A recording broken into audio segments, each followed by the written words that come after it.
আসসালামু আলাইকুম রহমতুল্লাহি ওয়াবারাকাতুহু। আশা করি আল্লাহর রহমতে আপনারা সকলেই ভালো আছেন। মারিয়া বারবার আয়নাতে গিয়ে নিজেকে দেখছে, সাজগোজ সব ঠিক আছে কিনা। মাইশাকে ডিভোর্স দেওয়া হয়ে গেলে আজই সে শাহেদকে বিয়ে করবে, তাই আজ সে মনের মতন করে সেজেছে। নীল রঙের শাড়ি, কপালে ছোট্ট একটা কালো টিপ, ঠোঁটে হালকা লাল লিপস্টিক, চোখে কাজল, হাতে নীল রঙের কাচের চুড়ি, মুখে হালকা মেকআপ করেছে। নীল রঙের শাড়িতে মারিয়াকে বেশ ভালোই লাগছে। বিয়ের সাক্ষী হিসেবে থাকার জন্য সুমি আর রনিকে আসতে বলেছিল মারিয়া। আয়নার সামনে দাঁড়িয়ে মারিয়া যখন নিজেকে দেখছিল, ঠিক তখনই রনি ও সুমি প্রবেশ করল মারিয়ার রুমে।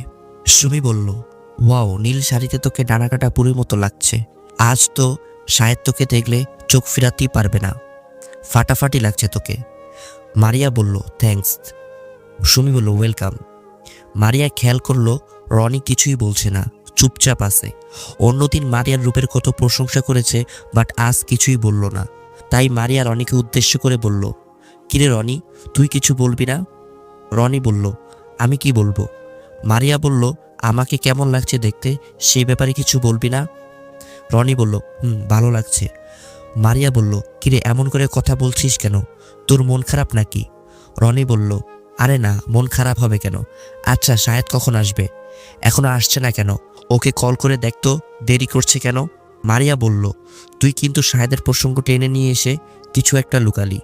রনি বলল, দূর, কিছুই লুকাইনি, তুই কল করতো। মারিয়া বলল, করছি। তারপর মারিয়া শাহেদকে কল করলো। মারিয়া বলল, হ্যালো, তুমি কোথায়? আমাদেরকে নিয়ে কোর্টে কখন যাবে? শাহেদ বলল, এই তো এখন বের হচ্ছি, 10 মিনিটের মধ্যেই তোমার বাসায় পৌঁছে যাব। মারিয়া বলল, আচ্ছা। সুমি বলল, কি বলল শাহেদ? মারিয়া বলল, 10 মিনিটের মধ্যেই চলে আসবে। সুমি বলল, ও আচ্ছা। মারিয়া বলল, তোরা কি কফি খাবি? সুমি বলল, না, চা খাবো।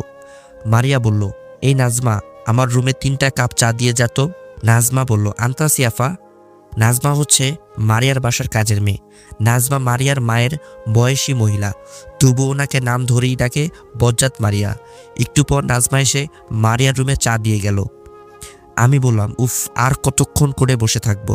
তোর খাটাস মার্কা জামাইটা আসছে না কেন? ডিভোর্স দেওয়ার খুশিতে রাস্তা ভুলে বাংলাদেশের বাইরে চলে গেল, নাকি খুশিতে আত্মহারা হয়ে গাড়ি চালাতে গিয়ে অ্যাক্সিডেন্ট করে মরল?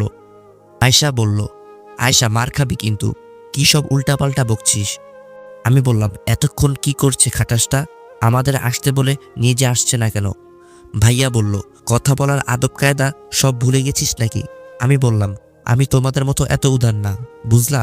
ওই খাটাসের উপর প্রচণ্ড রকম মেজাজ খারাপ আছে, তাই এর চেয়ে বেশি সম্মান দিয়ে কথা বলতে পারবো না আমি। মাইশা বলল, আয়শা, ভালোর সাথে ভালো ব্যবহার করলে প্রকৃত ভালো মানুষ হওয়া যায় না। প্রকৃত ভালো সে যে খারাপের সাথেও ভালো ব্যবহার করতে জানে। ভুলে যাচ্ছিস আমরা কোন নবীর উম্মত? আমাদের নবীজি সাল্লাল্লাহু আলাইহি ওয়াসাল্লাম শত্রু মিত্র সবার সাথে কেমন ব্যবহার করত জানিস না? আর হ্যাঁ, আমাদের চিরশত্রু হচ্ছে শয়তান, আর সেই শয়তানের পক্ষ থেকেই কিন্তু রাগ আসে। তাই রাগকে প্রশ্রয় দিয়ে শয়তানকে জয়ী করা বুদ্ধিমানের কাজ নয়। সবসময় রাগটা কন্ট্রোলে রাখার চেষ্টা করা উচিত। শয়তান আমাদের পদে পদে ভুল পথে নেওয়ার কৌশল করে, তাই প্রতিটা পদক্ষেপে এবং কথাবার্তার বলার সময় সতর্ক থাকা দরকার। ইসলামে বড়দের সম্মান করার কথা বলা হয়েছে। আমার স্বামী তোর বয়সে এবং সম্পর্কে 2 দিক থেকে বড়। আমার উদার মন তার উদার মন না। এসব অযৌক্তিক কথা বাদ দিয়ে ইসলামে কি বলছে সেদিকে খেয়াল রাখা উচিত। মাইশা আন্টির কথাগুলো শুনে আমি আমার ভুল বুঝতে পারলাম। আমি বললাম, সরি, ভুল হয়ে গেছে। একে তো তোর ডিভোর্স, তারপর আবার এতক্ষণ ধরে বসে আছি, তাই মাথা গরম হয়ে গেছিল। পরবর্তীতে আর এমন ভুল করব না ইনশাল্লাহ। আচ্ছা, আঙ্কেলকে কল করে বলতো এত দেরি হচ্ছে কেন? মাইশা শাহেদ আঙ্কেলকে কল দিল। ফোন রিসিভ করে ওপাশ থেকে ভেসে এলো অপরিচিত এক কণ্ঠ। অপরিচিত লোক বলল, হ্যালো, এই ফোন যার সে আপনার কে? মাইশা বলল, উনি আমার স্বামী। অপরিচিত লোক বলল, আপনার স্বামীর অ্যাক্সিডেন্ট হয়েছে, অবস্থা খুবই সিরিয়াস, আপনি এখনই ঢাকা মেডিকেল হসপিটাল চলে আসেন। মাইশা বলল, আচ্ছা ঠিক আছে। আমি বললাম, কি হয়েছে? মাইশা বলল, তোর আঙ্কেল অ্যাক্সিডেন্ট করেছে, হসপিটালে যেতে হবে, তাড়াতাড়ি চল। আমি বললাম, বুঝতেছি না এখন আলহামদুলিল্লাহ বলা উচিত নাকি ইন্নালিল্লাহ। ভাইয়া বলল, চুপ পাজি, গাড়িতে তাড়াতাড়ি উঠ। আমি বললাম সুমি বলল, কিরে শাহেদ আসছে না কেন? 10 মিনিটের জায়গায় তো 30 মিনিট হয়ে গেল, এতক্ষণ কি করছে? রনি বলল, একটা কল করে জেনে নে আর কত দেরি হবে। মারিয়া বলল, আচ্ছা ওয়েট। মেডিকেলে এসে ভাইয়ারা চলে গেল আঙ্কেলকে ভর্তি করানোর জন্য, আর আমি আঙ্কেলের ফোন হাতে নিয়ে বসে আছি। হঠাৎ দেখি মারিয়ার কল আসলো আঙ্কেলের ফোনে। আমি বললাম, আসসালামু আলাইকুম। মারিয়া বলল, কে আপনি? আমি বললাম, সালামের উত্তর না দিয়ে উল্টা প্রশ্ন। মারিয়া বলল, এই মেয়ে কে তুমি, আর শাহেদের ফোন তোমার কাছে কেন? শাহেদ কোথায়? আমি বললাম, উনি মেডিকেলের বেডে শুয়ে আছেন। মারিয়া বলল, মানে মেডিকেলে কেন, আর কে তুমি? আমি বললাম, মানে আজ ওনার বিয়ে, কিন্তু অ্যাক্সিডেন্ট করে ওনার বিয়ের সাজ নষ্ট হয়ে গেছে, তাই আবার নতুন করে বিয়ের সাজে সাজাতে মেডিকেলে নিয়ে এসেছি। মারিয়া মনে মনে বলল, ও এবার চিনেছি, এটা ওই পাজি মেয়ে আয়শা, তাই না? শাহেদের অ্যাক্সিডেন্ট হয়েছে নাকি? আচ্ছা তোমরা কোন হসপিটালে আছো? আমি বললাম, ঢাকা মেডিকেল হাসপাতালে। সুমি বলল, কিরে ফোনে কে কথা বলছিল, শাহেদ কোথায়? মারিয়া বলল, এত কথা বলার টাইম নেই, তাড়াতাড়ি হসপিটালে যেতে হবে। সুমি বলল, মানে? মারিয়া বলল, মানে পরে করিস, চল তাড়াতাড়ি। শাহেদ আঙ্কেলের অবস্থা খুব সিরিয়াস, ওনাকে অপারেশন থিয়েটারে নিয়ে যাওয়া হয়েছে। 2 ঘন্টার উপর হয়ে গেছে, এখনও ডক্টররা বের হয়নি। অ্যাক্সিডেন্ট হয়ে প্রচুর রক্তক্ষরণ হয়েছে। ডাক্তার বলেছে 2 ব্যাগ রক্ত লাগবে। ভাইয়া 1 ব্যাগ সংগ্রহ করতে পারলেও আরেক ব্যাগ রক্ত জোগাড় করতে পারেনি। ডাক্তার বলেছে এখন 1 ব্যাগ হলেই চলবে, তবে বিকাল 5টার আগে আরও 1 ব্যাগ রক্ত রুগীর দেহে দিতে না পারলে রুগীকে বাঁচানো কঠিন হয়ে পড়বে। ভাইয়া সে কখন বেরিয়েছে রক্তর খোঁজে, এখনও আসার কোনো নামগন্ধ নেই। এদিকে এখনও মাইশার ঘুম ভাঙেনি। হাসপাতালে এসে আঙ্কেলকে দেখার সঙ্গে সঙ্গেই সে জ্ঞান হারিয়ে ফেলেছিল। জ্ঞান ফেরার পর আঙ্কেলের কাছে যাওয়ার জন্য পাগলামি শুরু করে দেয়। কোনো কিছুতেই তাকে বোঝানো যাচ্ছিল না, তাই ডক্টর তাকে ঘুমের ইঞ্জেকশন দিয়ে ঘুমিয়ে রেখেছে। নানান টেনশন, আর সকাল থেকে গরমের মধ্যে বোরকা, হিজাব, হাত মোজা, পা মোজা পরে বসে থাকতে থাকতে প্রচণ্ড মাথা ব্যথা শুরু হয়ে গেছে। মনে হচ্ছে মাথাটা ছিঁড়ে পড়ে যাবে। এদিকে আবার মিস মারিয়া এসে নেকামি মার্কা কান্না কেঁদেই চলছে। কানটা একদম ঝালাপালা করে দিচ্ছে। মাথা ব্যথায় ভালো লাগছে না, তার উপর মারিয়ার প্যানপ্যানানি। ইচ্ছে করতেছে ওনার কানের নিচে ঠাস ঠাস করে কয়েকটা কষিয়ে থাপ্পড় দিই, কিন্তু সব ইচ্ছা তো আর পূরণ হয় না। আর আমি জানি আমার এই ইচ্ছাটাও পূরণ হবে না, তাই শখের ইচ্ছাটাকে মনের মাঝে দাফন করে বসে বসে মারিয়ার প্যানপ্যানানি সহ্য করতে হচ্ছে। ব্যথার কারণে 2 হাতের 4 আঙ্গুল দিয়ে কপালের 2 পাশ চেপে ধরে চোখ বন্ধ করে বসে আছি। এমন সময় ভাইয়া আসলো। ভাইয়া বলল, কিরে শরীর খারাপ নাকি তোর? আমি বললাম, গরমের কারণে একটু মাথা ব্যথা করছে এই আর কি। তা রক্ত পেয়েছো ভাইয়া? ভাইয়া বলল, আলহামদুলিল্লাহ পেয়েছি। আমি বললাম, আলহামদুলিল্লাহ। ভাইয়া বলল, মাইশার ঘুম ভেঙেছে? আমি বললাম, না। আমরা যখন কথা বলছিলাম ঠিক তখনই অপারেশন থিয়েটার থেকে ডক্টর বের হলেন। আমরা সবাই ডাক্তারের কাছে গেলাম। ডাক্তারকে আমরা কিছু বলার আগেই মারিয়া বলে উঠল, ডাক্তার সাহেব, শাহেদ এখন কেমন আছে? জ্ঞান ফিরেছে? আমি কি ওর সাথে দেখা করতে পারবো? ডাক্তার বললেন, জ্ঞান ফেরেনি, 2-1 ঘন্টার মধ্যে ফিরবে ইনশাল্লাহ। তবে হ্যাঁ, রুগীর অবস্থা খুব একটা ভালো না। মাথায় আর পায়ে প্রচণ্ড আঘাত পেয়েছে, তবে মাথার চেয়ে পায়ের আঘাতটা বেশি গুরুতর। ভবিষ্যতে হাঁটতে পারবে কি না তার কোনো গ্যারান্টি নেই। হাঁটতেও পারেন, আবার আজীবনের জন্য উনি পঙ্গু হয়ে যেতে পারেন। ভাইয়া বলল, পা ভালো হবে এটা কত পার্সেন্ট আশঙ্কা আছেন? ভাইয়া বলল, পা ভালো হবে এটা কত পার্সেন্ট আশঙ্কা করছেন আপনারা? ডাক্তার বলল, 20% আশঙ্কা করছি। ভাইয়া বলল, তার মানে 80% সম্ভাবনা ভালো না হওয়ার?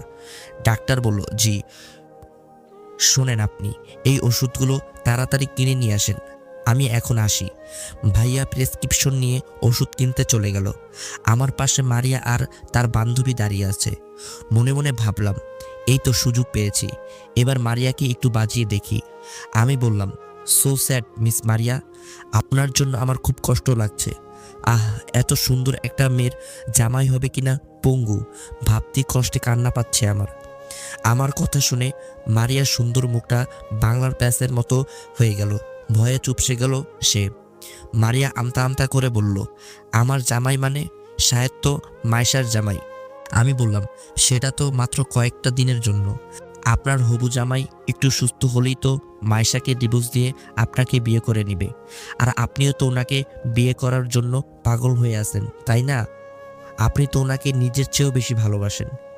যাকে এত ভালোবাসেন তার সামান্য পঙ্গুত্বের জন্য কখনই বিয়েটা ক্যান্সেল করবেন না আপনি। অবশ্য এখন পঙ্গু বলাটা আমার ঠিক হচ্ছে না, কারণ ডাক্তার বলেছেন ভালো হওয়ার সম্ভাবনা 20%। ভালো হয়ে গেলে তো ভালোই, নয়তো আজীবন ভালোবাসার মানুষকে কোলে করে নিয়ে বেড়াতে হবে। আর শুনতে হবে, জানিস মারিয়ার মতো একটা সুন্দরীর হাজবেন্ড পঙ্গু। আমার কথাগুলো শুনে ভীষণ ভয় পেয়ে গেল মারিয়া। চেহারা দেখে মনে হচ্ছে ওর শরীরের সমস্ত রক্ত শূন্য হয়ে গেছে। ফ্যাকাশে মুখে বলে উঠল, আমি বললাম, কি হলো করছেন কেন? আমাদের কথার মাঝে একজন নার্স এসে বলল, শাহেদ নামের রোগীটির জ্ঞান ফিরেছে, আপনারা চাইলে দেখা করতে পারেন। কথাটা বলে উনি চলে গেলেন। আমি মনে মনে আলহামদুলিল্লাহ পাঠ করলাম। তারপর মারিয়াকে উদ্দেশ্য করে বললাম, যান আপনার হবু জামাইকে দেখে আসেন। আর হ্যাঁ, আরেকটা কথা, উনি যেহেতু আপনার হবু জামাই, সো ওনার সেবা যত্ন আপনাকেই করতে হবে। আমরা তো অনেক কিছুই করলাম, এবার আমাদের বিদায় নেওয়ার পালা। কি ব্যাপার, দাঁড়িয়ে আছেন কেন? দেখা করতে যাবেন না? মারিয়া বলল, হ্যাঁ যাব না কেন, অবশ্যই যাব। আমি বললাম, তাহলে দাঁড়িয়ে আছেন কেন, যান। মারিয়া বলল, হ্যাঁ যাচ্ছি, আগে বাসায় একটু কথা বলে নিই। সেই কখন বেরিয়েছি, সবাই হয়তো চিন্তা করছে। কথাটা বলি হাতে ফোন নিয়ে আমার ওখান থেকে চলে গেল মারিয়া।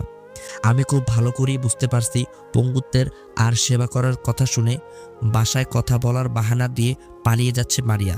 তবে মারিয়া পালিয়ে গেলেও পালালো না আমার মাথা ব্যথা। মারিয়ার সাথে এতক্ষণ বকবক করার জন্য আরও বেশি পরিমাণে মাথা ব্যথা করছে। ও হ্যাঁ, ভাইয়া তো ওষুধ কিনতে গেছে, তাহলে কল করে মাথা ব্যথার ওষুধটা নিয়ে আসতে বলি। এই নে তোর মাথা ব্যথার ওষুধ, আমার পিছন থেকে বলল কথাটা। পিছনে ফিরে দেখি ভাইয়া। আমি বললাম, ও নিয়ে এসেছো? আমি এখনই কল করে বলতে যাচ্ছিলাম তোমাকে। ভাইয়ার হাত থেকে ওষুধটা নিলাম। ভাইয়া, আঙ্কেলের জ্ঞান ফিরেছে, তুমি ওনার কাছে যাও, আমি মাইশাকে একটু দেখে আসি। ভাইয়া বলল, আলহামদুলিল্লাহ জ্ঞান ফিরেছে তাহলে? আচ্ছা যা তুই দেখ মাইশার কি অবস্থা।